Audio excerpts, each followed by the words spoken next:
What's up, everybody? Welcome to Ink, Drink, Think, episode 7, the Pulp characters episode. Whether this episode actually has pulp or no pulp, we'll find out. Anyways, guys, I'm your host, Michael Pickard, joined by always by my wonderfully talented co-hosts and friends, Johnny Wise. Johnny, you have the stage. Hey, so in the last part of this episode, I got overzealous and I already had pretty much finished my shadow piece. So I did that way quicker than I should have. So that is there, if you can see. And luckily I had a backup because I knew I'd gone too far this time. So now I'm going to be drawing a character called the Crimson Clown, who I don't know how much of a run he got in comics, but he looks fucking horrible.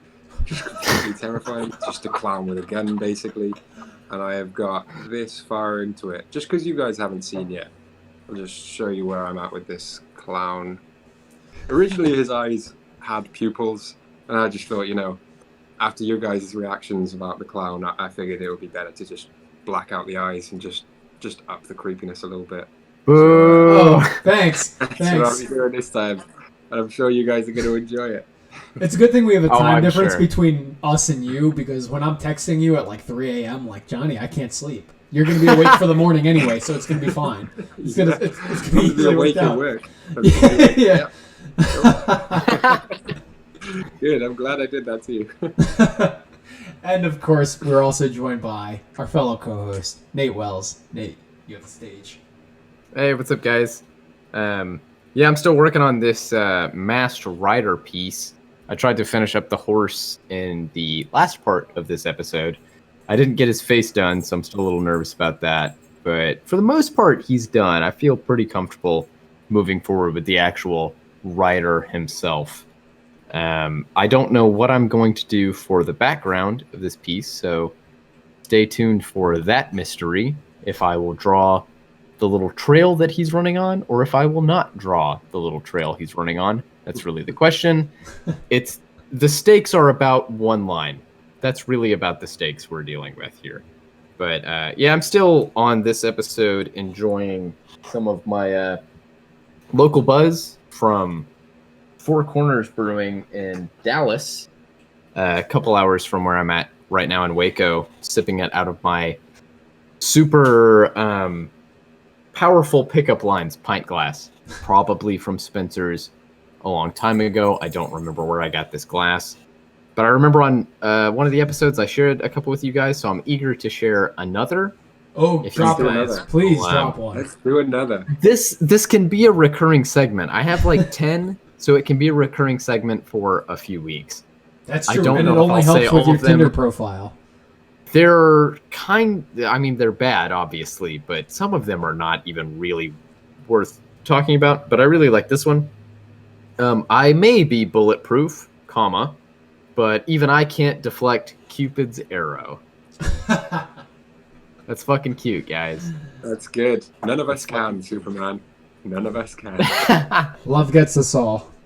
It's true. And of course, guys, to round out the crew, we're missing Todd Blackwood, who, of course, clearly is evidently not here. Todd had to duck out for some personal reasons, but if you stay tuned till the end of the episode, you can catch Todd's time-lapse video of his finished drawing for his Rocketeer piece. So stay tuned to the end. You can catch Todd. I know everybody likes that flavor of Todd. He's kind of like that sriracha, if you will. Kind of adds a little bit of spice and color to everything. But anyways, guys, he's the wild card. He is the wild card, no question. We're all just inking like traditionally, pretty much. But then there's Todd, who's like, you know what? I'm going to do Rocketeer in all green and red. So there's Todd. If that sums him up for you, if you're unfamiliar, if this is your first time watching, that's Todd for you. So go check him out. Todd. He's fantastic. Yeah. But anyways, guys, I'm not Zorro as much as I might look like him, but I'm Michael Pickard, and tonight I'm drawing Zorro. So if we flip cameras real quick, I can show you. Here's my Zorro piece. As you can see, I've got most of the line work done. I'm going to finish up this house back here. There's some classic comic book words illustrated for sound effects. Some palm trees. Got to finish up this cowboy down here. And then, time for the brushwork. So that's pretty much Yeah. it, guys. Let's get into this fun pulp-based episode. Now, one of the things the guys and I were talking about were the difficulties in discussing pulp fiction. Not the movie, but the characters, the genre, if you will. And that's because we weren't quite familiar with the topic as a full-fledged thesis could be formed from. So, to you two, I'll pose this question. If you could team up a modern comic book superhero, or character, they don't have to be a superhero, with a pulp icon, what would your team up be?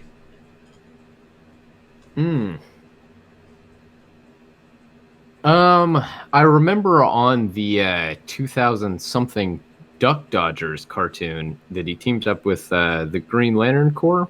So, I'd like to see a Green Lantern Buck Rogers team up. That could be fun. That would Maybe. be good. Yeah. Buck Rogers, yeah. That might be terrible. No, I mean I like that. I like the the sci-fi characters we talked about in the last episode a little bit. John Carter of Mars, and I mean there's a whole litany of characters that you could team up with, like a guy who goes to Mars and finds himself with special powers. Martian Manhunter, obviously. I mean, really, any alien characters. John Carter was obviously, of course, a huge influence on the creation of Superman. That could be fun, because the whole Superman idea of he has powers on Earth because of the atmosphere and the sun is taken somewhat directly, I think, at least from John Carter. Even the way he leaps around. Wow, that's a connection I've never thought about. That's a great point. A lot of Superman's base powers from 1938 are directly John Carter's powers from Mars. Yeah, I don't know how evident that Siegel and Schuster wanted that connection to be, but I'd heard it before that they had taken some inspiration from that, and I said, oh well, obviously. I mean, that's one of the seminal sci-fi stories sort of that time that those guys would have definitely been influenced by. And I think it's always really interesting to see what artists that I love are influenced by, what got them going. The way that, anyone who's watched the show before knows that I'm like a huge Superman fan. And so any connection between, just like a John Carter or whatever, character or story between that and Superman, it's fun to see sort of the origins of the character before the character was even created. Yeah, we touched upon weird. that. That's not a connection I'd made before. I guess I don't know enough about John Carter, but I didn't realize that came from that. Yeah, he got to Mars and realized that like he could jump really high, and I mean that just screams Superman. Yeah, that's really cool. Of course, I think think in the early Superman, like Krypton was just a race of superhumans. So maybe they hid the influence a little bit, but who knows? Who knows? Well, if I had to pick, I would go. I mean, my pop character would be the Crimson Clown, of course, the best one of all. Okay. And then I don't know what character I'd pair him up with. Batman is an obvious choice. Yeah, let's go with Batman. He wouldn't enjoy the Crimson Clown, would he? He's got a gun. I doubt it. That's the weapon of the enemy. He does not enjoy clowns. He doesn't enjoy clowns and he doesn't enjoy guns. So I think I would go for that. Really, I mean, I just want to see this clown resurface. Are you just a sadomasochist? Do you just not enjoy the things in life that are meant to be enjoyed? Or do you just hate humanity? I actually am I'm afraid of clowns quite horrendously. When I was younger, my brother showed me the It, the TV, the miniseries. and there was something about Tim Curry's It. I think looking back at it now, I think it was that he talked kind of like a taxi driver. He wasn't really like a horror villain in the way he acted, because he was just like this guy that just kind of showed up. In fact, you know what? I might have said this on the episode already. Um, he just played him like this fucking man who turned up and just told the kids he was going to kill him. Mm-hmm. So from that, I was very afraid of clowns, and I draw them a lot. I don't know what that's about. Maybe I should get some counseling for that. Nah, Johnny, nah, that's- you're solid, man. Johnny, that's funny you say that because I actually have a phobia, and this will be my first time admitting it on the show. But I've always had a very big discomfort with people in mascot costumes. Really? Yeah, it's actually something like it just as a kid it got me uncomfortable. It gets me uncomfortable now. No offense to anybody watching, but furries scare the living shit out of me. Yeah, well, they are frightening. To be Yeah, I just like there's something about it that just very much dissettles me. Like the proportions of the costumes, the fact that I don't know who you are underneath. I don't know what your intentions are. I can't see your face. I don't know if you're smiling at me. Don't ever approach me if you're wearing a mascot costume. That's all I ask. Thank you. So you didn't like what, Johnny? What was the name of the horrible little sun guy that you posted in the group Oh chat? man, what was it? Was it like Clinton or something? Something like that. Just like a man's name. It wasn't even like a... Reginald. Yeah. You didn't like that then? No, he was fun. He was fun. He actually seemed endearing because he seemed to be like a little bit depressed, and I could relate to that. But I think that's not far off of a fear of clowns. I don't think. I can see where you're coming from, because there's also like the performative kind of aspect of it. I've never liked how clowns like dance about and they're all like, I don't know, hey, look at me. I don't like that. Yeah. What is Well, that for me, about? What is that about? The makeup. I don't know. For me, the big thing though, and I'm going to zoom in on it here, because I always try and put it in when I draw a clown. The most unsettling thing for me is the painted on eyebrows that they have, that are like high and arched. You're always way up there. Yeah, so I've popped it on the Crimson Clown there. I don't remember whether the actual Crimson Clown had the eyebrows, but I had to put them on there because those are always the big thing that freaks me out. I've never been afraid of a clown that's like, you get like scary clown Halloween costumes, and they're like jokery, where it's all the makeup is all messed up. I find it much more frightening when the clown's makeup is like perfect. That's what really Yeah, when they're put together, it's way creepier. No question. When he's put effort in. Yeah, because, like, if it's like a horror monster that, like, looks like a zombie or, like, has, like, sharp teeth, like it, you're like, okay, like, I get it, it's a monster. But, like, if there's, like, a perfectly put-together clown holding a knife, like, that's eerie. That's terrifying. Yeah. That was also when I found Tim Curry's It's scariest, was when he was just like a guy dressed as a clown and his makeup was all perfect. What a horrible man. Not Tim Curry, I guess. He's okay. Well, I had mentioned that this character that I'm drawing is pretty much the mascot from Texas Tech, the college that I went to. One of, like I said, there's several. Before during the school's inception, the first few years, they were the Matadors, and like the school's like the alma mater song is like the Matador song. But now there's like the masked rider is sort of like a mantle that's passed on between sort of like classes. But generally, the school's athletes, students, the people that go there are the Red Raiders. And it's funny because there's a cartoon character that's created sort of as the mascot that was designed by the late great cartoonist Dirk West, that looks a lot like Yosemite Sam. So I have like a lot of T-shirts that have this like Yosemite Sam type character on it. But it is funny and interesting that there's so many sort of mascots for the school. One of them being something very similar to this. It's like a rogue gunslinger dressed in all black. Yeah, I just wonder if the people that were designing these things were reading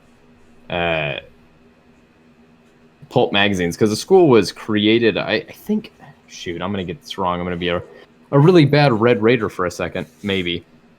I want to say it was like 1917. So who knows? Maybe by the time they were designing mascots, there were some kids that were like, I really like the Lone Ranger, but this guy in the magazines wears all black, and he's pretty cool. Who knows? That's I actually hope so. a weird thought to think about in the regard of place and time. And how you were saying, oh, I wonder if the founders of your university, or at least whoever was designing the mascot at the time, were fans of like pulp characters. Like, oh, maybe they were inspired by the Lone Ranger, or in your case, the Masked Rider. I was contemplating the fact that my grandfather was born in 1932, and he's still alive today as of recording, and like in my mind, it's so crazy to me to think about the fact that he was of the prime audience age when Superman was created, and Batman for that matter. Yeah, And so, like, yeah. And that's not to say he ever owned any. That's not to say that he was a fan of comic books. But just to say that he was the demographic that was targeted when those were created is kind of incredible. And to think about, like, for him, for example, like, he's older. Like, I know somebody in my personal life who is older than Superman is a weird notion to me. Because, like, of course, That like, is weird. yeah, like Arthur Conan Doyle's Sherlock Holmes, like, I don't know anybody older than that. Like, that's a character that's like, oh, he's as old as time, you know? Because I wasn't there when he was invented. But I know somebody who is actually older than a character that I like actively read and admire. Isn't that a bizarre thought? Yeah, That is absolutely. weird.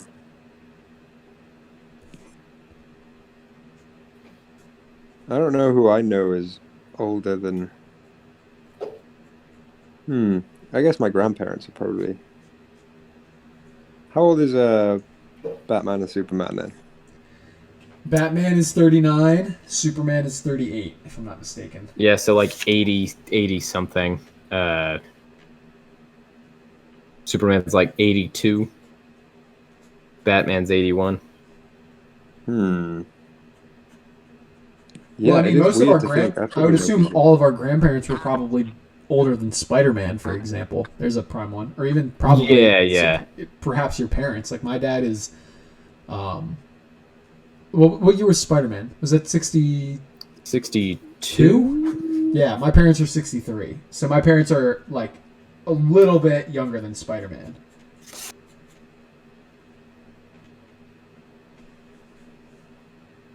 Weird to think. Very weird. We're enjoying the same characters that our parents grew up on, and perhaps even your grandparents. My dad was a big Spider-Man fan. He was also a big Dredd fan. Do you guys know a lot about Judge Dredd, or is he more of a UK fan? Not a lot. A little bit. I enjoy know- a lot of the artwork. Yeah, I know a little bit about Yeah. 2000 AD, and I've seen the live-action adaptations of the character. But I'm not in any way like a dreadhead. I don't know too much about the Yeah. character. I can't say I am, but my dad was when he was in uni, I think he was reading a lot of Judge Dredd, and so there's a lot of those in my house.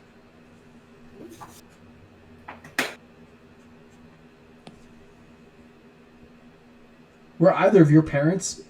I mean, clearly, Johnny, you just answered this question, but do you guys have a lot of old comics from your parents? Like, were your parents fans when they were children at all? Because I don't have anything from my dad that I know. Yeah, I mean, no, not really. The closest I got, I mean, my dad introduced me to the Adam West Batman series when it started like rerunning on TV Land when I was a kid. and I have some like Mego toys, some of the Mego figures from when he was a kid that my grandparents just had like out in the storage shed. That I was just like, I'm gonna take these. These are mine now. Nobody wants them, and they're really old and cool. So yeah, that's kind of the closest that I get to something like that. It's fun to talk to my dad about like when the Tim Burton Batman movie came out, because like he was in college when all that was going on. So he was, you know, a younger guy, and he'll talk about how excited people were for that movie and kind of how big that movie was, which is interesting because he's not a comic book guy. He's not like a necessarily a Batman fan, and so it's fun to sort of like secondhand experience how big that movie was just to the general audience. Yeah. That's Yeah, kind of my the fun dad's of. never spoken about that. Yeah, I don't. But he was a... I've never spoken to my dad about the like rise of like the Batman films, for example. But one of the things for me that I've really appreciated is that during this quarantine, my younger sister watched all of the Marvel movies, and she had never seen Oh, them yeah. before. Ah. Yeah, and so for me, and I'm sure my older brother, who's also into comics and nerdy lore and mythology, that was a cool thing to share with her because she was getting into the things that we were nerding out over our entire lives that she never really shared with us. And so that was like a cool bonding moment of like her being like, oh yeah, like I really enjoyed that Iron Man movie. I'm gonna watch the next one. And then by the next thing we knew, like she was like calling us, being like, guys, I just watched Thor 3. How great is that movie? Oh, it's great. Like it's cool that as much as I love comics as a medium, that the characters that were founded in it have found a larger audience in film, being more able to be generally accepted. Yeah, it is kind of crazy to think about, and I just wonder how crazy it is for somebody like Todd who experienced those characters before, I mean, absolutely anybody knew about them. He talked about, I think, on an episode, probably the last episode, about how crazy it was that there was like a big, successful, popular X-Men movie, and X-Men was sort of probably the cool, like, kind of underground-ish comic that like comics people were into, but you know, nobody else really knew about it. And then all of a sudden it's the big movie of like 2000 or whatever. Yeah, he brought up Wolverine, for example, how nobody growing up knew Wolverine, and there were kids of our generation who like loved the character. Like I know people of my age who are like, Wolverine is my favorite character, who aren't comic book people.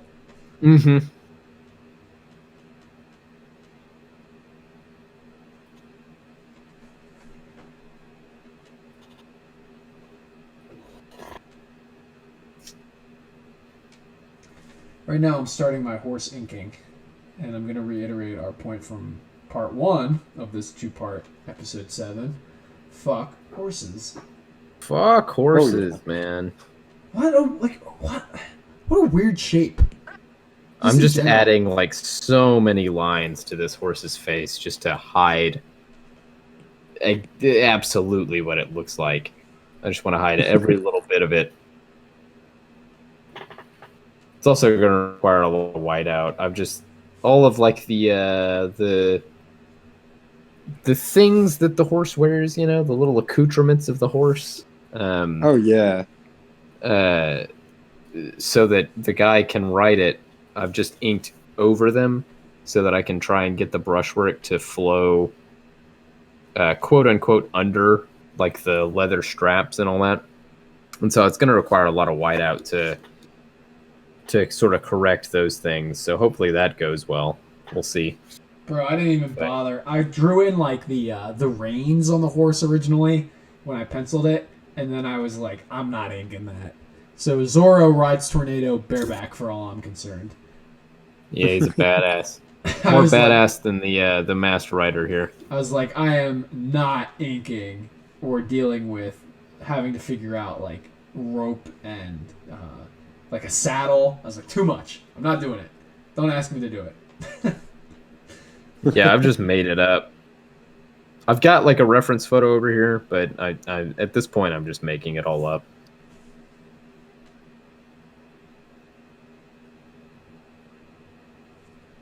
So we talked about it a little bit in the Flash episode, and we're touching upon it a little bit here with horsing around. I was thinking about BoJack Horseman. Are there particular things for you two that you cannot stand drawing? So for me, I don't like drawing cars, but of course it felt really great when Nate complimented my car drawings and said, "I like the way you draw cars," and I said, "Thank you," because I don't. What are some things that you guys in particular don't like drawing? Like, what don't come naturally for you? I would say I enjoy drawing cars because when it comes out well and it looks right, I feel really good about maybe having learned a little bit more.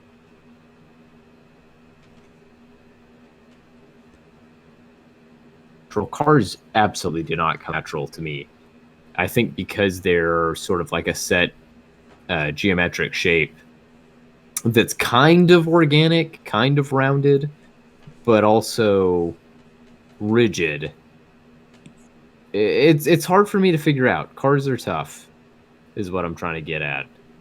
Yeah, I don't like cars are another one for me. I don't like drawing a car, but similarly to Nate, I kind of like the challenge of it. I kind of like if I am going to draw a car, I like being like, okay, you know what, I'm going to spend some time on this and make sure this looks good and do some research into it and shit.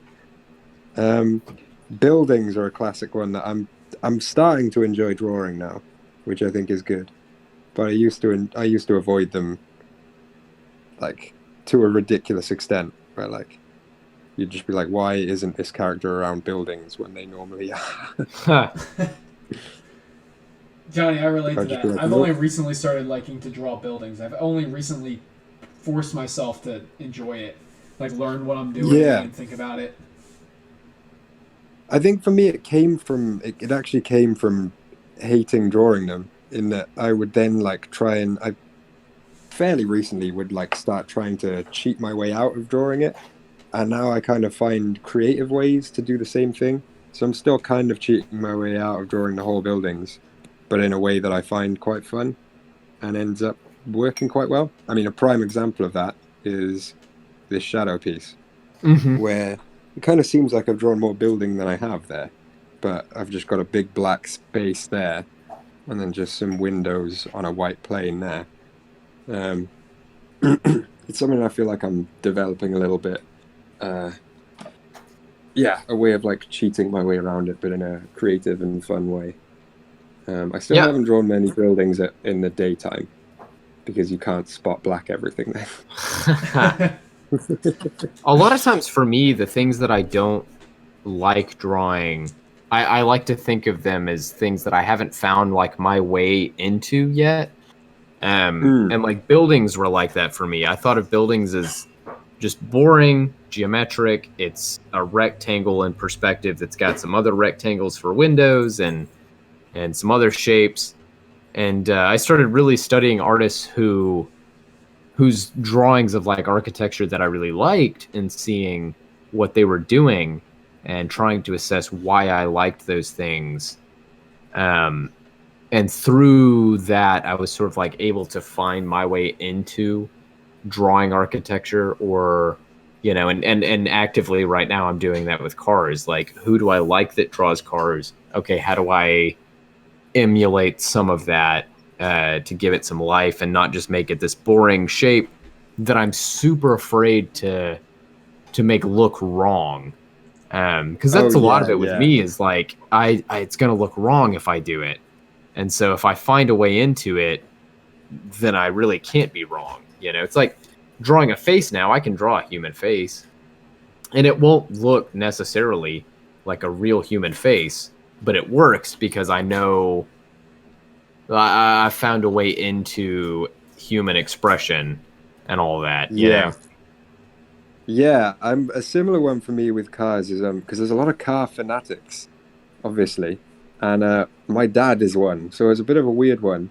I'm just like, my dad is a pretty big follower of my work. He's pretty supportive, and he's very nice about it all. But I'm always worried that like if I draw a car, especially if it's like a classic car, which is what he's into, I'm always like he's gonna pick everything that's wrong with that and tell me about it immediately. He's lovely and very supportive, but he will be like, oh, it's really cool that you drew this car. Here are all the things that are not accurate.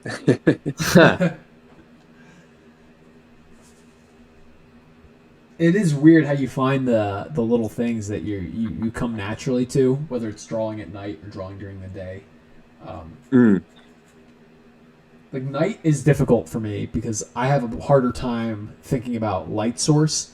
So like this Zorro piece, I intended to put the moon somewhere behind him, but then when I had thought about it, I was like, well, if he's kind of front lit to some extent, he's kind of getting hit from like an angle from up here, but then also the reflection from the ground of the light.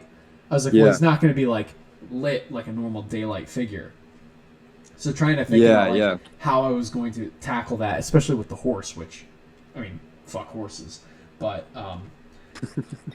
yeah, like that was such a challenging thing for me. But like a daytime scene is much more natural because it's just overhead lighting. It's how you would normally perceive the world. That is interesting because for me, nighttime is definitely how I always want to draw. Like I can't think back to the last drawing I did that was set in the daytime. Really? I'd have to look back. Yeah. I'll have a quick look back here. Nope, that Wolverine piece that you inked was definitely nighttime. Oh yeah, definitely. Wonder Woman? Was that daytime? Wonder Woman was kind of daytime, but again, the background is basically I approached it how I would a scene at night. It was just that it's red instead of black. What else?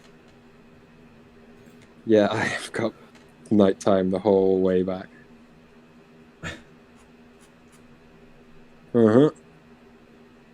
Looking at all nighttime here. The one that jumps to mind was I did an Invincible cover for Instagram. Well, to send to Image originally. That's the one that I can think of recently. That's in the daytime. Are you a big Invincible fan, Johnny? It's one of my all-time favorite comics. I read it a little bit, yeah. I read it a little while ago. I keep wanting to go back at it. I really like the art, and actually I really like everything about it. I think it's really cool, but I just haven't really delved into it too much. Like when I was younger, I got like the 2 first volumes of it. I thought they were great, but I knew I'd seen like because I followed. Is it Ryan Otley, the artist? Yep. Mm-hmm. Yeah. I knew I followed him, and I knew that it gets way more intense and more violent. And I was just like, the volumes I were getting were so expensive that like I was just like, I've not got to the really, really, really good bits of the story yet, and it will cost me a lot of money to do so. But now that I'm not a kid and I can afford things like that, I might have to dive back into it because I've heard very good things. Yeah, it's a series I absolutely recommend to anybody. I typically recommend it for people as their first comic, actually, because it's a really easy entry point with characters in situations that you're familiar with. You're like, oh, okay, I get it. Like, the dad's kind of like Superman, or like, oh, I get it. Like, that guy's kind of like Batman, or like, there's a Justice League. I get that. But the series goes so off the rails at one point that it changes from being a superhero story to being a space opera. Right. Yeah, like the final third of the whole book series is entirely just a space opera. That's mad. Yeah, it's awesome. Yeah, I need to get back into it. Yeah, definitely worth a read. Very much enjoy that book. That's actually an interesting point, like recommending comics to people that aren't necessarily like comics fans or superhero fans is something that I've really struggled with. I've recommended Paper Girls a bunch of times to people who are like, I want to get into comics, but I don't like superheroes necessarily. I'm like, well, there's so much out there that's not superheroes. And just depending on if I know their taste, I just feel like there's been a lot of instances where I've been like, I think you'll like Paper Girls. And a lot of times those people do like Paper Girls because it's fantastic, one. And it's, it's a genre story, but it's not it's not so far removed from like a Stranger Things or something Yeah. that people kind of can, I don't want to say easily digest, but it's something that people kind of have a reference point for in other media. Yeah, Yeah. I think that's definitely important, especially with comics being such a bizarre medium for people to read. Like, I know individuals who have tried to read a comic and gone, I didn't know what panel to go to. Oh yeah, yeah. Oh yeah. That's a weird one where like it's something you've been reading all of your life, and then you have people who are like, I don't know how to read this. And it's really weird. Yeah, Paper Girls is I definitely a good one. That's one that Alyssa, my partner, she was into comics before we met, so it wasn't something I introduced her to. But two of those series that she has in recent memory really latched onto were Paper Girls and Saga, both by Brian K. Oh yeah. Yeah, if you're of a mature audience, like Saga's the one I always recommend to people because it's like, oh, do you like characters?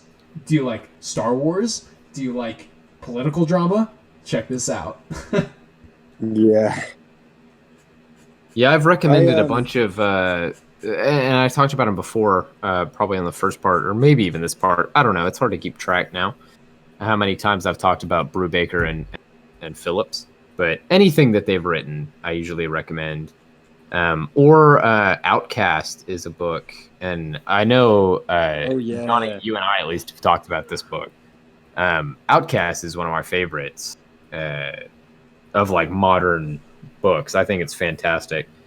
Super well written. The art is phenomenal by Paul Azaceta, and yeah, it's one of my other like go-tos of non-superhero fare. Anytime someone's like, "Yeah, I want to get into comics, but I don't want to watch people in tights and underwear run around and punch people." I'm like, well, That's there's a good more. call. There's more. Yeah, Outcast is a great recommend. Yeah. Because it's so creepy. Yeah, really, it's really weird. creepy. It's weird, but it's Really also eerie. it's such a fun book too. Like it's just Kirkman and Paul instead of having as much fun as they can, like with demons. Yeah. That is a good one. Seven Bastards is another one I would recommend to Yeah, people who. oh, absolutely. Because that's just like that's another one like Outcast that isn't really what people think of when they think of comics, but that's a really good one. I really want my dad to read Watchmen, which is obviously an obvious pick, but he like used to read comics when he was younger and has completely missed Watchmen, and I'm like, oh wow, he would like that. He would definitely like that. Yeah, Watchmen's definitely one of those ones that you would want for your adult friends and family to read. I mean, I wouldn't necessarily recommend it to anybody under 18 who might not understand the historical point of reference. But, like, I think anybody who grew up, who was alive at least during the 80s, can at least sympathize with the concepts being portrayed in the narrative. Yeah. I think it would be a really.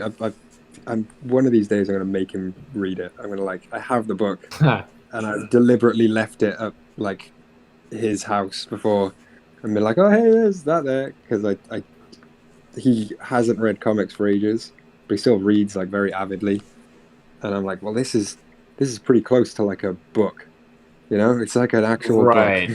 book." Well, I made my mom read Watchmen back in the day. I think it was about the time the movie came out. I was like, hey, the movie came out. I want to watch the movie. You need to read the book before we watch the movie. And I like made my mom read Watchmen. And she was like, wow, that was really something. I made the mistake. I tried to get my dad to read a comic book. And so I was like, well, what's something I don't own that I could get him as a gift? This was for Christmas. That was like, it would come from me. It would make, it would be something I could connect with him on. So I bought him From Hell by Alan Moore. Yeah. And that book is a tome. That is a goddamn brick of a book. And he was like, this is dense. Like, I don't know if I can get through all this. And so that was my mistake in trying to introduce him to comics. Because I bought him a book that was literally like 10 pounds.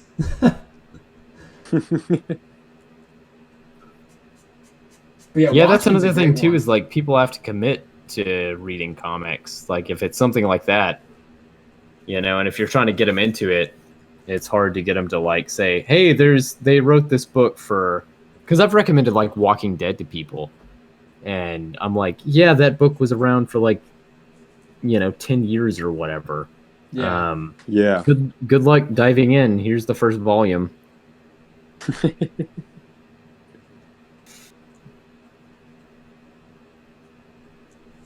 How's the creepy fuck going over there? Creepy fuck's going all right. Pretty far into him actually. I was wondering about yeah. adding Oh, writing wow. onto it. Do you think I should add the writing? I kind of like it. But maybe I should move that. No, I think yeah. I think it's working. Maybe I should move the. That was The actually, I pipe was and about to say that if I had a critique, I would move that "the" into the empty space right there so it breathes a little bit. But yeah, no, that's creepy. Yeah, for the he's a pretty nightmares, my horrible friend. character, isn't he? Who came up with it? I want to know who I created don't that know. character because I hope that who they did didn't. this to us? Yeah, I hope it wasn't Who someone who like and went on why? to like invent like Batman or something. Like I hope it wasn't like Bill Finger or Bob Kane or something. I'll just reveal at the end that this is my original character and you guys have broken my heart. If I hadn't Googled it, oh my god, that would have been the greatest trick you could have played on us. If this whole time you would have been like, oh yeah, this is just an original character. I just tricked you guys into thinking was an actual pulp hero. Yeah, I should have done that really, shouldn't I? You could have done it, and I wouldn't have known the wiser.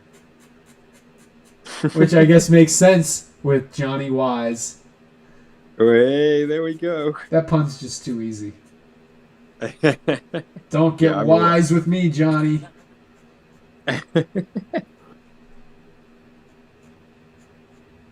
Where should the go? Probably before the Crimson and the Clown. Really? Because I was thinking of going Crimson the call. Clown. Crimson the Clown. That is the original character, not a knockoff at all. Yeah. No one would know. No one would know because Crimson the Clown, or the Crimson Clown, should not exist in the first place. So Yeah, you're right. no one would know any different.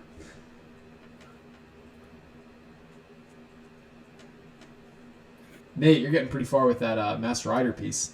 Yeah, we're getting there. We're getting there. Trying to fix some mistakes here real quick.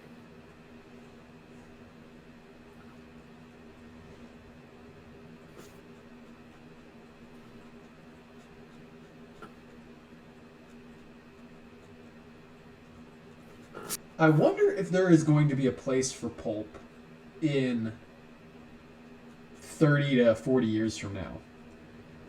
I wonder if there will or will not be a factor of nostalgia for it. Because, I mean, for us, like, we talked about it briefly, like, Zorro, Tarzan, like, there are only select characters of this whole time period that we actually are connected to.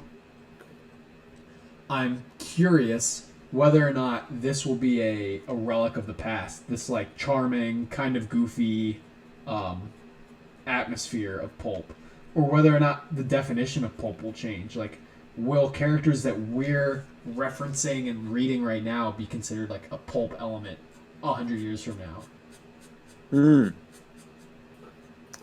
I think it very well could die off because, as we've been discussing, we are not particularly drawn to or have a nostalgic attachment to these characters, and and even talking about like the '90s pulp movies, the adaptations of these characters. I don't know, but I would assume that the producers, directors, writers of those films had some connection to them, some affinity for them. And yeah, it would be really sad if they did just disappear. But I mean, how much demand for even a character as popular as Zorro? How much demand is there for a Zorro. Yeah, you I know? remember a couple years ago when they were doing the trend of let's reboot all of these fictional characters in a Batman Begins style. Like they did Robin Hood, for example. There was talk of doing a Zorro, and it didn't come into fruition, I guess. But it was supposed to be set in the future, apparently. In like the future? Yeah, not like our Oh. timeline being the future of that universe, but like far flung from 2020, for example. Oh. Which I think could work. I think Zorro as a premise could work as a dystopian character if it's a far-flung future where, you know, there's an oppressed people and one of them decides to wear a mask and fight against the ruling class. It could work. Yeah, I think so. But it's just hard to keep what the character is and also modernize it to that extent, you know? Mm-hmm. Yeah, I think maybe the characters may not last, but I think the idea of it, like, I mean, personally, my idea of Batman is pretty pulpy, and I like a lot of characters, like classic comic characters, better when they're a bit pulpier. So I think that aspect will stay on, like the influences of it. Hopefully, anyway, because I prefer Batman less Justice League and more pulpy. Yeah, So I think I that agree with aspect that. will hopefully carry on. So this is a question I think is a good segue because you just brought up Batman into the question. But the Shadow is, of course, a murderer. He holds a gun in his hand. The Crimson Clown, you don't even have to see the gun. You know that guy's a murderer. Do you think that with these characters like Batman or the Question, for example, who's also a very pulp type character, do you think there is a place for killing? Because with Batman, of course, he originally did kill, but then transitioned into a more kid-friendly narrative in which he had a kid sidekick, and we don't kill Robin, we just hand them over to the authorities, you know? Do you think that, narratively speaking, there's a place for characters who are vigilantes who do murder and take lives? Yeah, I think so. You know, if you look at the popularity of, the Punisher or Travis Bickle from Taxi Driver. Yeah. I think so. I think that story is always gonna reach it. Like the anti-hero is always, I think, gonna be a thing. You know, the guy you kind of root for, even though he's a dirtbag. Yeah. I think probably more so, actually, in recent years. Like, it's becoming more prevalent, I think. I mean, whatever, Batman v Superman or whatever, Batman was just a murderer. Yeah. But, I mean, that movie was not more. received very well. That's true. I think because it was Batman, though. If he didn't wear that cape and cowl, maybe people would have liked that character. Yeah, I mean, Deadpool. Deadpool, yeah, exactly. Great example, yeah. Yeah, it's interesting because like Superman killing Zod was a big thing for a lot of people. I know that we've had that conversation before, and how like we are more in agreement with the fact that you probably should have taken that guy out. Yeah. But, for a large portion of the general audience, like, wait, what? Superman just killed somebody? No, that's not Superman. And that being a huge point of contention for a lot of the general audience. It's hard to say, like, whether or not there is that place or not. Because, like, of course, like, we just talked about, like, the Punisher is a character that kills all the time.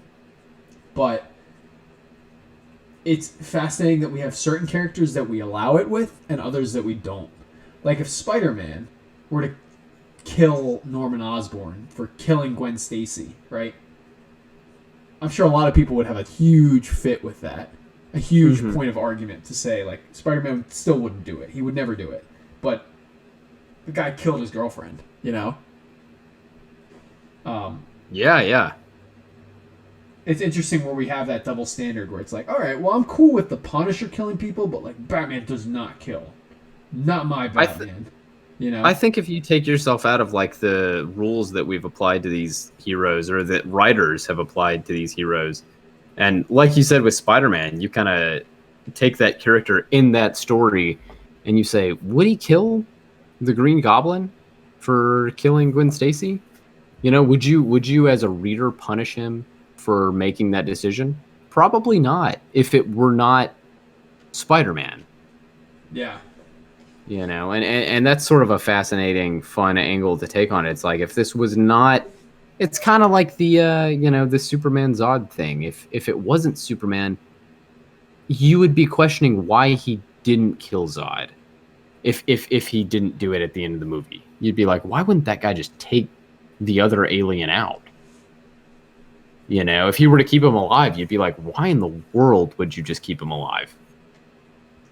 I wonder if it's an element of how young we are when we're introduced to these characters, that there's some part of us that still wants to look up to them. Kind of like, as we touched upon in the Wonder Woman episode, the parental element of that character.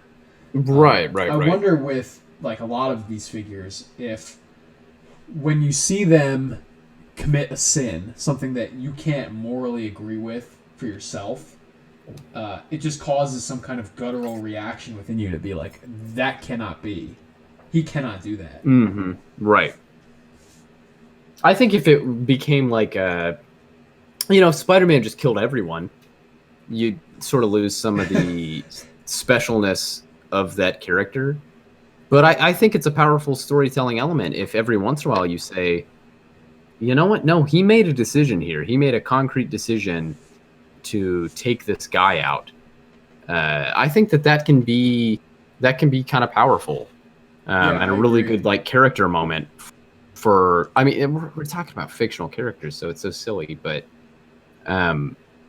it is weird to apply rules to them. Like, I really love the line in The Dark Knight Returns where Batman sort of reflects on all the people he allowed to die because he kept putting the Joker in Arkham. He's like, how many people have died because you kept going to Arkham and getting out and killing more people? I'm responsible for those people. Yeah. For those lives, I mean, that's a good, I think, revelation for that character to have, even though he then still does not kill the Joker.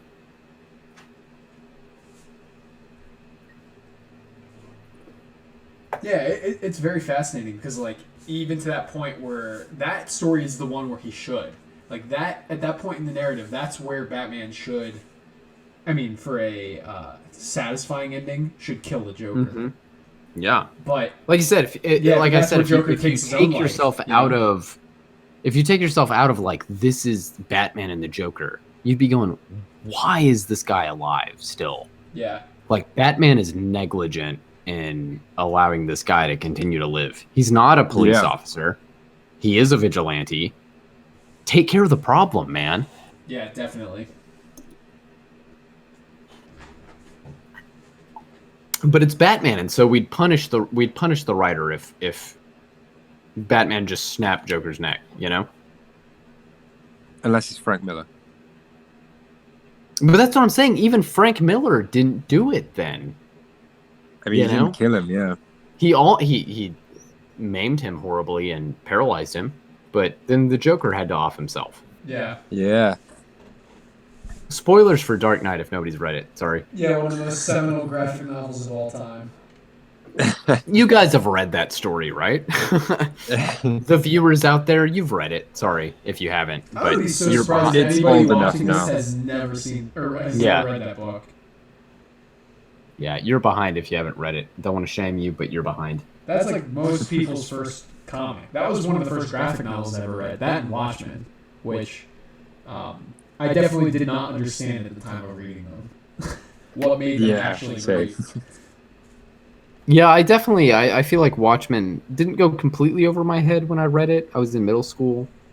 But a lot of elements of it about sort of the metatextual elements went over my head. I thought it was a really cool story. I didn't understand really at the time that it was a commentary on the genre as a whole. Yeah, it's something. Watchmen is one that I read. I don't know about you guys, but I reread like basically every year. Yep. I get like more out of every time I read it. I haven't read Watchmen in years. I need to actually go back and reread it. Johnny, I'm I with you. reread I read it like literally once a year. I read it at the beginning of 2020. I skimmed Same, it and I before don't I even watched make the HBO show. I Oh need to yeah, actually yeah. go That back was when I reread it and this read year. it, though. I skimmed it. You know what I mean? Mm. I'm Yeah, really it's bad something I about don't that. like. I'll skim comics that I've read, and I'll kind of act like I've reread them. But Sometimes it's Yeah. hard with comics because of the commitment and time it takes to reread it. That you're like, you know what? I know what happens. Like, let me remind myself of like the imagery and fill in the emotional connection. yeah, well, when I was in high school, I didn't. I was reading Walking Dead, and I never bought an issue of it. I still to this day do not own an issue of Walking Dead. A girl I was dating last year for Christmas, I was trying to get her into comics, and we were watching the series, and so I bought her the first like collected edition of The Walking Dead. Well, it wasn't even the first trade; it was like the first like fat collected The edition. omnibus. Yeah, Yeah, Alyssa owns Um, that too, and she bought that in high school and has never read through it because she's like, this thing is a brick. Like, I can't pick it up and yeah, flip through and it. I'm sure my ex has not read it either, but a buddy of mine was a big fan of the comics, and we watched the show, and I had read the first few issues just kind of like loosely, and he was like, "Have you read the book?" And I said, "Oh, I've read a couple," and he was like, "Well, I buy all of the trades as they come out, and I'll lend them to you, and you can read them and give them back." And he did that. We had a whole group that he would just lend the issues or the trades of Walking Dead out to, and people would just always have his books. He was really trusting. I'm not that trusting, but he would always complain that he was like, "Dude, you take weeks to read these like 6 issues of Walking Dead. Why does it take you so long?" And I was like, "Well, I spend a lot of time not actually reading it. It takes me like a day to, because I'm such a Charlie Adler fan. Yeah. It was like it takes me like a Yeah, day yeah. to get through like a couple pages of that book because I just look at the." And he was like, "Oh, you're just looking at the drawings," and I was like, "Yeah, there's an absolute master drawing this book in black and white, so everything is so obvious. All of his problem solving is right there on the page." And so I was just mesmerized by the pages. And so, yeah, I would take 2 or 3 weeks to read like 6 issues of Walking Dead. And my buddy would be going like, "Hey, so-and-so needs the book." Like the guy named Sterling we went to high school with. Sterling really wants the next trade. And I'm like, "Oh, like I'm halfway through it. I promise I'll finish it tonight." And of course I wouldn't. Yeah. But I wonder if you guys do the same thing where it takes me a long time to read comics. Oh, I'm It takes me slow a as shit, long man. time I'm to read so comics. slow. Yeah, definitely. I know people that just act like just read them for the story, and they'll read an issue in 5 minutes. That's my brother. My brother, he's even with prose novels, he can read like a novel in like 2 hours. He's a speed reader. Really? Yeah, he's incredibly fast. But with comics, it's the same deal. Like we would buy issues together, and he would get through like everything super quick, and I'd be like, all right, I need like a hell of a long time to get through this. Yeah, I'm such a moron. I cannot read novels Me neither. If it doesn't fast have at all. pictures, I'm Like not in. I enjoy reading. I really do. I don't do it nearly often enough. I have like a subscription to audio, or not audio, Audible. Yeah. Because I'm such a moron. Like if you don't read it to me, a lot of stuff just goes over my head because I get lost in the words and I actually forget how they're connected. Yeah, it's hard to read, and it takes me forever to read comic books of all things. So yeah, reading like a prose novel is enjoyable, but tedious, and I do get lost a lot of the time. Oh my god, I sound like such a moron. No, But I'm right there with you.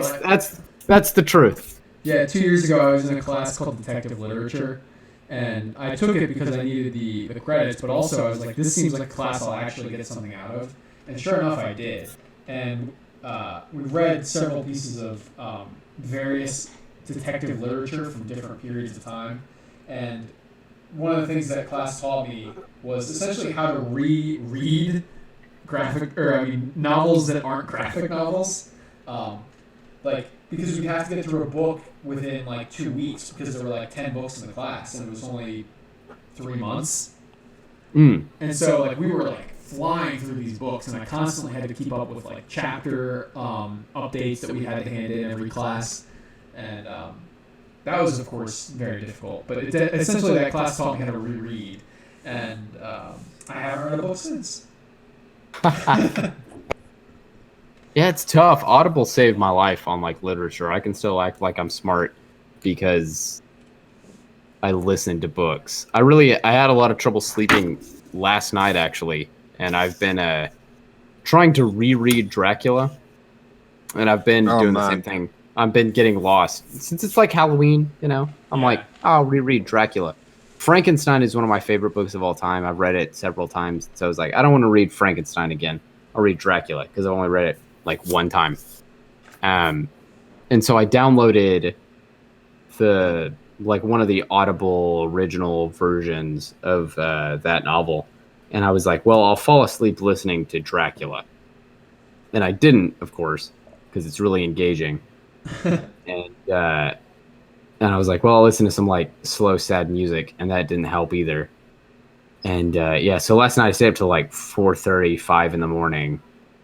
And I was like, I'll put on a movie, and a movie that I've seen before, so I'll just watch it until I get tired. And I just didn't. I watched the whole movie. I was like, oh my God. And so I put Dracula back on. I was like, well, I'll listen to another chapter of Dracula. And I was like, damn. I can't do it, dude. I gotta know what happens to Mina next, even though I already know what happens to Mina. I don't know. It was bad. It was bad. Point is, I need audiobooks to read because I am an illiterate moron. I honestly, I wonder about that sometimes. Oh, sorry, John. I didn't mean to cut you off. I was just going to say that I wonder about that sometimes with regard to writers that I enjoy and love, who are always like, "Oh, well, you have to read other things than comics," you know. And I always hear that, and I go, "Oh, shit." You know? Yeah, same. And I agree with that. I agree wholeheartedly with that. But it's hard. It's hard to read. This is the It's Hard to Read podcast now. And this is the Nate confessional on how I am vaguely illiterate, even though I was a straight A student. And Lit was one of my favorite classes. There's no shame. I have a lot of pride in telling people often that I'm illiterate. I cannot read. It's bad, man. It's bad. I went through a phase of reading like a maniac.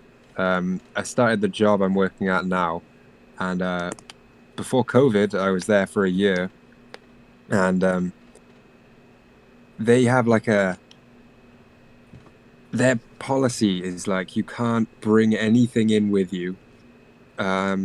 I work for like a customer service for like a news organization. Okay. So they were like, the only thing they allow you to do on the computers, the only thing that isn't blocked is that news website. And so basically I just would deal with calls. I still do, but now I work from home, so it's a little easier. But like you deal with calls, so when the calls aren't coming in, which is quite often, there isn't anything you can do. There's nothing to do. And so the only thing that there was to do was that you could email yourself. Like if you could get a PDF of a book, you could email that to yourself.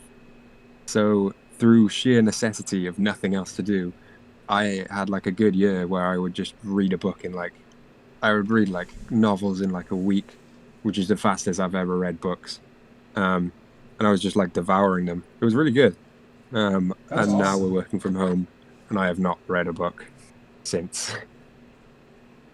But it was a pretty good phase to go through. Like I was like, okay, shit, I've got time to read.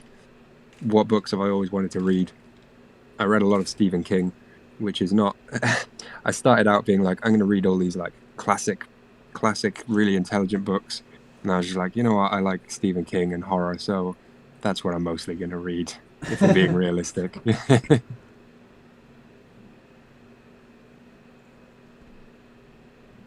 I have a question to pose to you guys.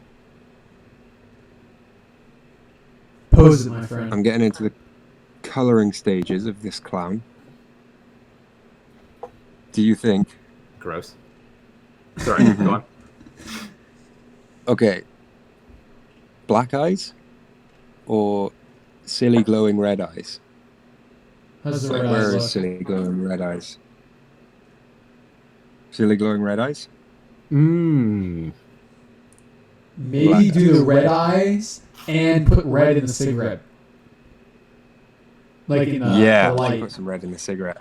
The same kind of glowy light? Yeah. Yeah. That is a good call. Where is that? Oh, that's gone weird. Oh, that'll tie it into the type too. I like that. Yeah. Yeah, that was kind of why I wanted to put it in there somewhere.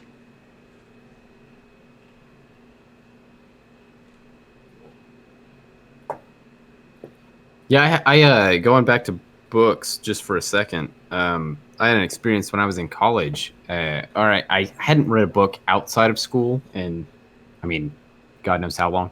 And I was driving through Amarillo, up in the Panhandle here in Texas, and there was a Barnes and Noble next to a Toys R Us that we always went to when we were kids. I would go and visit my grandparents in a little town about an hour outside of Amarillo, and we would go into Amarillo and go to Toys R Us, and I would like pick out a toy and buy with like money, like lawn mowing money that I'd earned over the summer. And it was like when Toys R Us was closing, and so I was like, I got to go to this Toys R Us that I loved when I was a kid one more time. And I went, and they didn't have anything worth buying, and I was devastated. And I was like, well, you know what? I'm going to be an adult now. And like right next door was a Barnes and Noble. And I was like, I'm going to be an adult. I'm going to buy a book, because I also have not bought a book in who knows how long. And I went into Barnes and Noble and just walked around the aisles aimlessly for like 15 minutes. And I was like, finally, I was like, I'm going to buy a book today. I don't know what I'm going to buy. I'm just going to like pick a book and buy it. And I bought a book called Diary of an Oxygen Thief by Anonymous, is what it says. And I read the first line of the book, the first like line or paragraph of the book, and I was like, well, I have to buy this book. And it's about this dude who's just a horrible womanizer, and it's about him sort of like getting his comeuppance.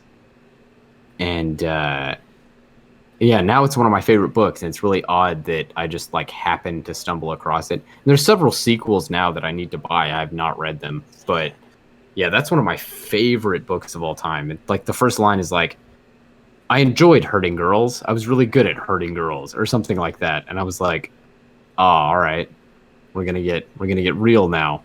But yeah, it's really hard to find books like on your own, including comics, that are not recommended to you, I think. Yeah. Because like in high school, I remember doing like, I had to do like a book report, and we got to just like pick an author of like literary merit.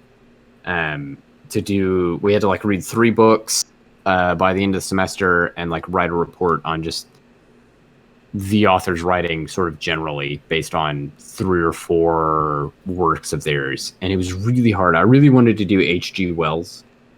But my teacher was like, no, that's not an author of literary merit. And I was like, really? H.G. Wells? That's Like, surprising. Yeah, that is the weird. greatest sci-fi writer of all time. And she was like, sci-fi is not a legitimate genre. And I was like, oh, all right. So you're a dummy. I was like, oh, yeah, pretty much. I was like, all right, cool, okay, cool. Which again, I guess H.G. Wells is kind of like pulpy in a way.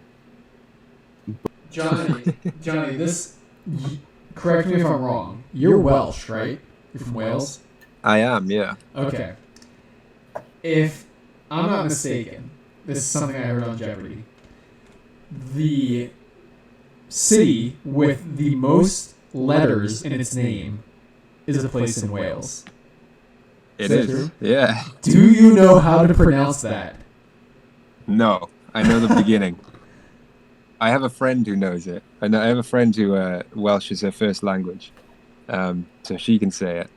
I know that it starts with Llanfire, and I don't know the rest. I know it ends with Gogogoch, but I don't know the very long middle bit. I knew I had to ask But I you know because- that it starts with everyone mispronounces it when they try and read it because it starts with a double L, which is its own letter in Welsh. And it is not pronounced like a L, it's pronounced like a sh, like with your tongue. Really? Yeah, Llanfire. Actually, I- one F would be, one I F am would a be like moron. a V. And didn't know that Welsh was the language. I'm a moron in that regard. I mean, American. You're I just just- not familiar. We're American, so we're dumb. Well, to I'm an begin with. American, so I'm dumb. Yeah. First off, I'm an I American. wasn't saying that. I'm an American, and furthermore, I am a Texan. So Right. The worst kind of us. hey. Yeah, I'm very how much have unfamiliar you with. actually heard about Wales? Not a not lot. something that There's comes actually up. it's funny. There's my day job. I work for an ice cream company who's based in a town about 2 hours south of here. And we're in a few different states now, like 13 states or something like that. But there is a transport driver, an 18-wheeler driver, that delivers to my branch from the headquarters in Brenham, Texas. That is Welsh. Oh, really? And I do not know how he ended up in Brenham. It seems Yeah, that's so odd weird. to me. And he rolls up to the branch here in Waco. Well, it's actually in Robinson, which is like a little super country suburb. Me and Mike were kind of talking about this. But yeah, he rolls up and he says like, "Oi, what's going on?" And he Yep. says something about like when he gets back, he's gonna get a pint, and I get the biggest kick out of it. I And have a he feeling has a that Nate killer- is just he has a reciting killer lines mustache. from Hellblazer. Yeah. Yeah, the dude's kind of a cartoon character in his own right. But yeah, I get the biggest kick out of him. I love him. His name's Steve. I love him. I don't know Steve, how what's he his ended surname? up Powell. Powell, yeah, that's Welsh, yeah. That's my uncle. Ha. Yeah, he has a killer mustache too. He really does, actually. Man after my own He heart. sounds like a lovely man. He's a really delightful gentleman. We are delightful, the Welsh. I'm pretty good over here. I'm actually adding just like a couple of final touches. I was actually I've going to been say... actually flirting with using charcoal on some drawings, Ooh. and I don't know if this is the one to do it on, but maybe. Well, hey, No, we I could- like it. I'm not gonna do it. If you guys want, we could call it a night there, and we could start bopping around each other's pieces. Yeah, I'm definitely ready to do that.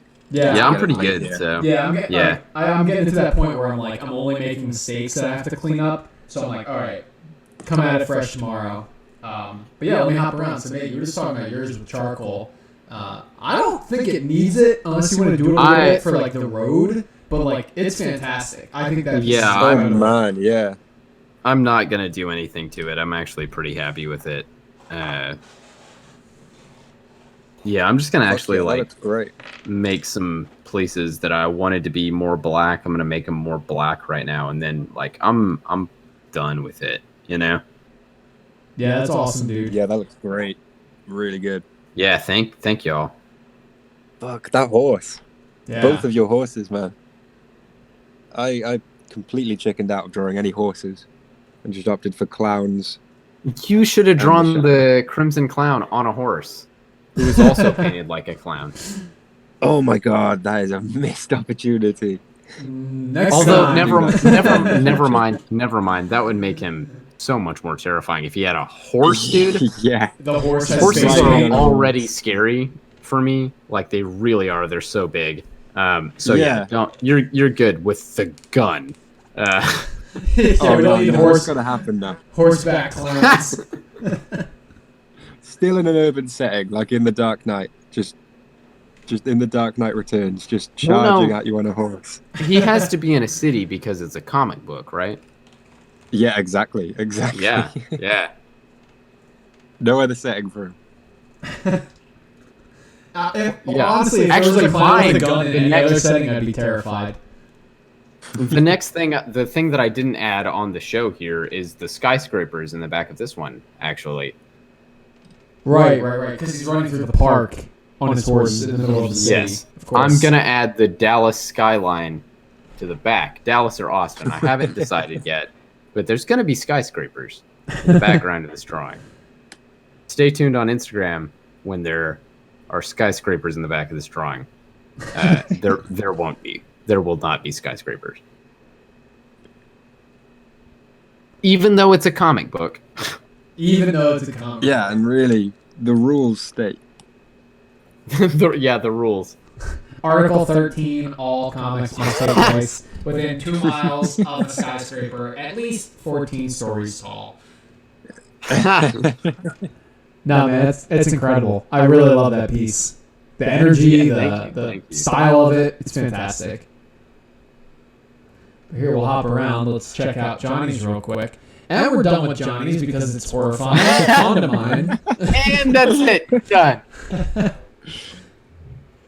Yeah, No, that's I looking don't really good. know. Oh my god. Thank you. I really don't know what to say about this one. It got away from me a little bit.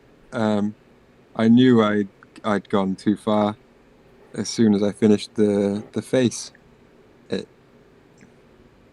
I like it and I don't like it at all. I like the gotta hand, say, actually. yeah. Oh, that's Yeah, great. you were close up doing the hands, like the hand holding the gun earlier, and I was like, wow. But even like the folds and the stupid, horrible, awful clown suit, The that he's wearing, jumper. it's drawn really well, even though it's awful. Well, thank you. I tried too hard. Ha! I No, tried much it more than does I look should. really good. Thank you. Yeah. I think when I posted on Instagram, I think I'll put the shadow piece first. And then the clown will just be a bonus for people who want to slide across and get terrified. No, post them Yeah, separately. you gotta give that thing some I'm some light of day.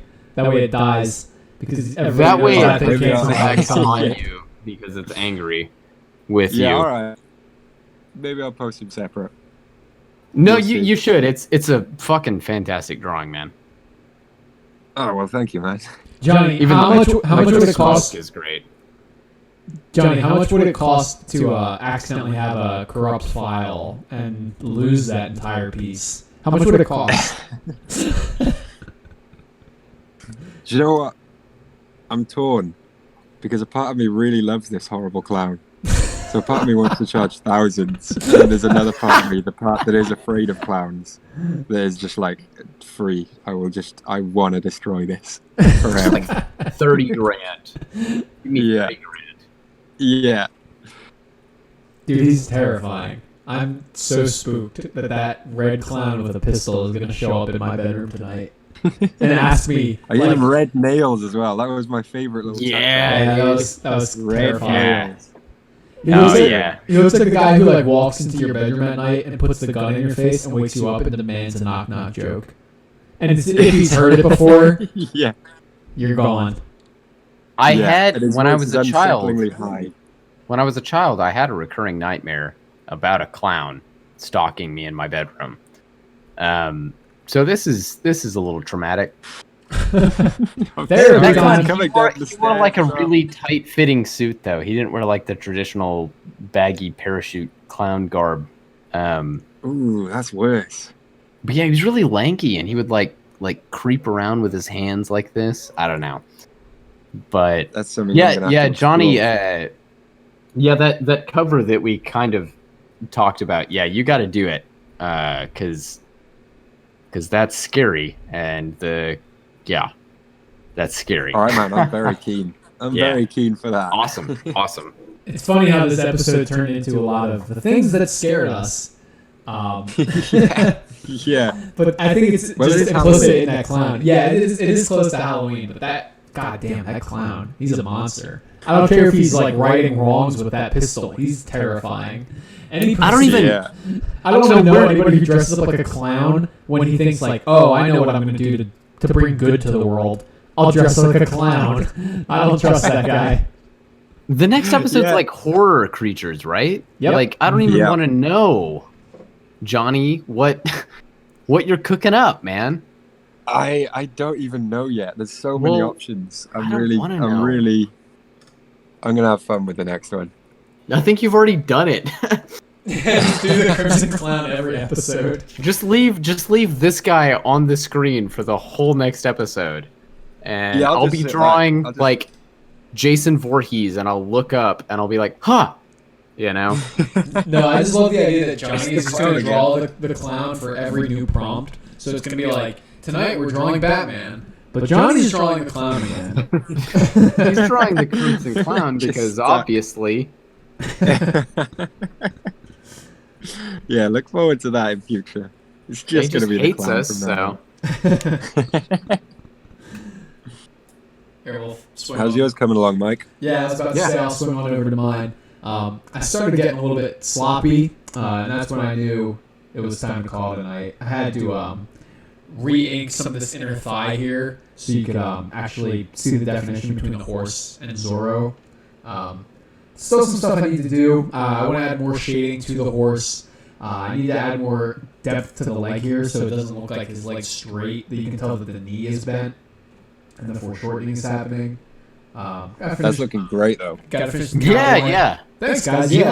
looks really good, like on top of the horse. That's fantastic. Thank you. Yeah.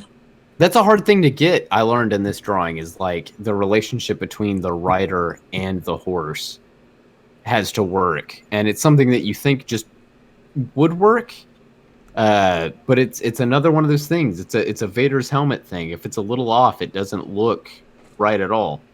Yeah, I was actually concerned that he was too small. And one of the benefits of drawing horses, and especially this is some weird perspective going on with the huge head and kind of like coming at you, that it worked fine.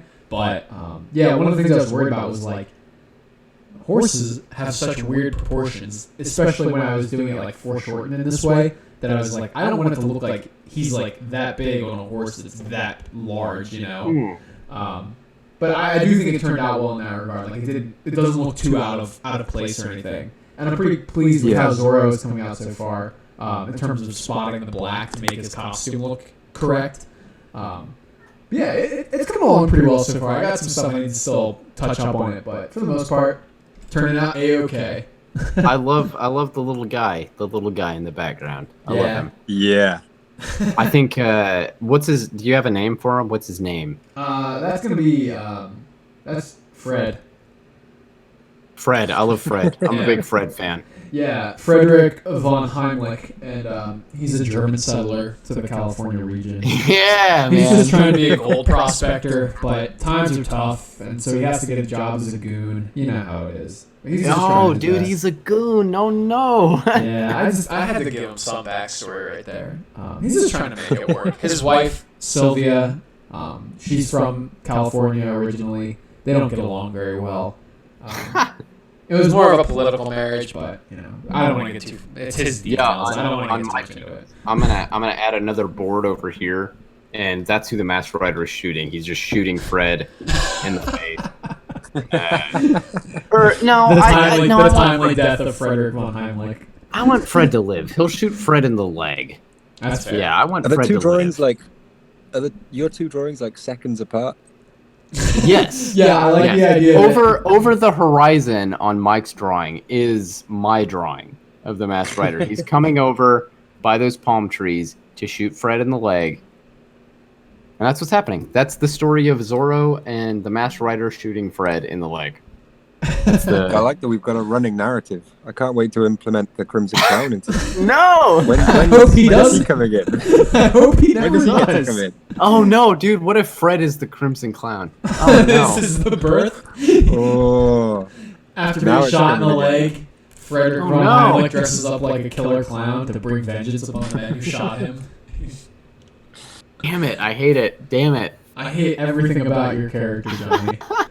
I love it because he comes in and just ruins everything you love. I bet he smells like egg salad, too. Oh my god. This is totally unnerving. But hey, everybody, thank you so much for tuning in to this episode 7, part 2 for Ink Drink Think.